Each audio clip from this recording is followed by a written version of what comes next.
Europe 1. Emmanuel Ducrot est avec nous. Bonjour Emmanuel. Bonjour Dimitri, bonjour à tous. On va partir avec vous en Loire-Atlantique. Ça grince des dents dans le département. Le conseil départemental vient de voter la régularisation d'une partie des habitants de l'ancienne ZAD de Notre-Dame-des-Landes. Et quand on parle d'habitants de l'ancienne ZAD, on parle bien des zadistes qui y sont restés ou revenus après l'évacuation il y a 6 ans.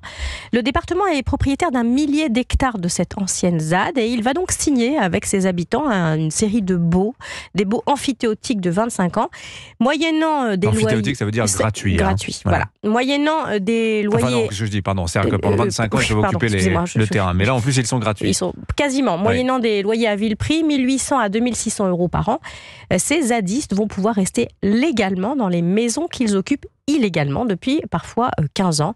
Mesure d'apaisement, disent les élus départementaux. Alors, soyons précis, on ne parle pas des agriculteurs qui travaillent sur ce territoire, mais bien des habitants. Oui, pour les baux agricoles, ceux qui servent à exploiter les terres de Notre-Dame-des-Landes, ça a été réglé en 2019. 11 baux ont été concédés à des nouveaux agriculteurs issus de la lutte contre l'aéroport et 13 à des agriculteurs historiques.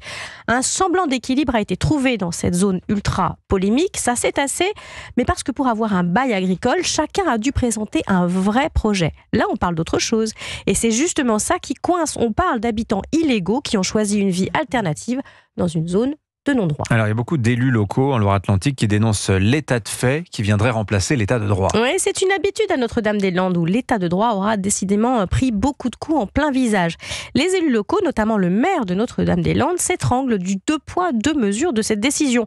Pour eux, le département s'assoit sur les règles qui s'appliquent à tous les autres citoyens.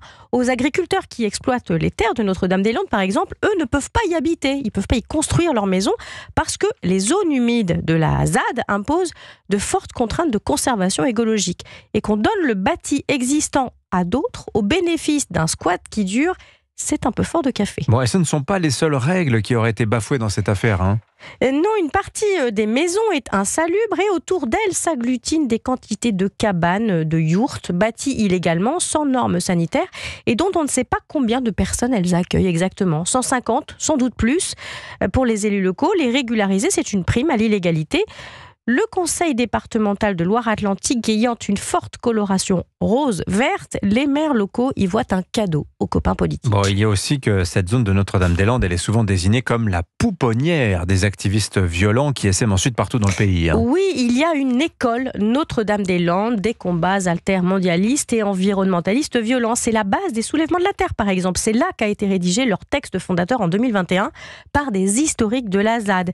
Les services de renseignement s'accordent aussi à dire que cette ZAD est un lieu d'accueil et de repli pour les Black Blocs et pour les activistes violents venus de toute l'Europe. Ceux qu'on retrouve ensuite dans les manifestations interdites qui dégénèrent à Sainte-Soline, sur le parcours du TGV Toulouse-Bordeaux. Nous en parlions ici lundi. Mesure d'apaisement, disent les élus. Que de solidifier ce nid, ça reste à voir. Signature Europe 1, Emmanuel Ducrot. Merci Emmanuel. 7h.